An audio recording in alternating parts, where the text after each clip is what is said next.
اعوذ باللہ من الشیطان الرجیم بسم اللہ الرحمن الرحیم۔ سورہ بقرہ آیات نمبر 6 تا 16 میں ان لوگوں کا ذکر ہے جو پچھلی آیات میں مذکور 6 چیزوں کا یا ان میں سے بعض کا انکار کرتے ہیں۔ پھر یہ لوگ بھی 2 گروہوں میں تقسیم ہیں۔ پہلے گروہ میں وہ لوگ شامل ہیں جو ہر دھرمی کی اس حد تک پہنچ جاتے ہیں کہ اگر یہ حق بھی ہو تو ہم اسے نہیں مانیں گے، جیسے مدینے کے بعض یہود اور ابو جہل اور اس کے ساتھی وغیرہ۔ دوسرا گروہ ان لوگوں کا ہے جو بظاہر اپنے آپ کو مومن کہتے تھے، لیکن در حقیقت ان کا ایمان محض دکھانے کے لیے تھا۔ بے شک وہ لوگ جنہوں نے ان باتوں کا انکار کیا اور کفر اختیار کرنے پر بضد ہیں، ان کے لیے برابر ہے خواہ آپ انہیں ڈرائیں یا نہ ڈرائیں، وہ ایمان نہیں لائیں گے۔ اللہ نے ان کے دلوں اور کانوں پر مہر لگا دی ہے اور ان کی آنکھوں پر پردہ ڈال دیا ہے، اور ان کے لیے سخت عذاب ہے۔ جو لوگ محض ضد، ہر دھرمی اور تعصب کی وجہ سے یا تکبر اور حسد کی وجہ سے کفر پر اڑے رہے تو ان کی قسمت میں ہدایت نہیں ہے۔ اس زمانے میں ابو جہل اور ابو لہب جیسے کفار اس کی مثال تھے، لیکن ہر زمانے میں ایسے لوگ موجود رہے ہیں اور موجود رہیں گے۔ آگے منافقین کا بیان ہے۔ اور لوگوں میں سے بعض وہ بھی ہیں جو زبان سے تو یہی کہتے ہیں کہ ہم بھی اللہ پر اور یوم قیامت پر ایمان لے آئے ہیں، لیکن وہ ہرگز مومن نہیں ہیں۔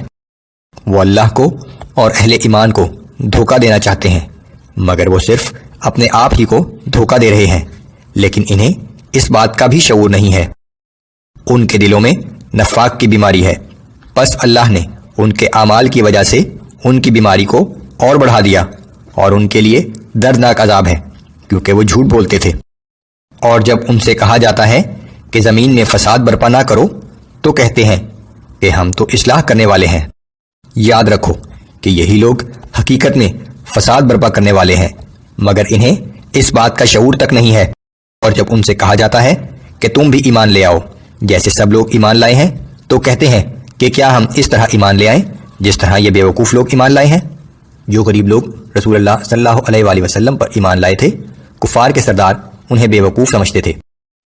آگاہ ہو جاؤ، دراصل یہی لوگ بیوقوف ہیں، لیکن انہیں اپنی بیوقوفی کا بھی علم نہیں ہے۔ اور جب یہ منافق لوگ اہل ایمان سے ملتے ہیں تو کہتے ہیں کہ ہم بھی ایمان لے آئے، اور جب اپنے شیطان ساتھیوں سے تنہائی میں ملتے ہیں تو کہتے ہیں کہ بلا شبہ ہم تمہارے ساتھ ہیں، ہم تو مسلمانوں کے ساتھ مذاق کر رہے تھے۔ اللہ انہیں ان کے مذاق کی سزا دے رہا ہے اور انہیں ڈھیل دے رہا ہے، سو وہ خود اپنی سرکشی میں اندھوں کی طرح بھٹک رہے ہیں۔ یہی وہ لوگ ہیں جنہوں نے ہدایت کے بدلے گمراہی خریدی، لیکن ان کی تجارت فائدہ مند ثابت نہ ہوئی، اور یہ ہدایت پر چلنے والے لوگ نہیں ہیں۔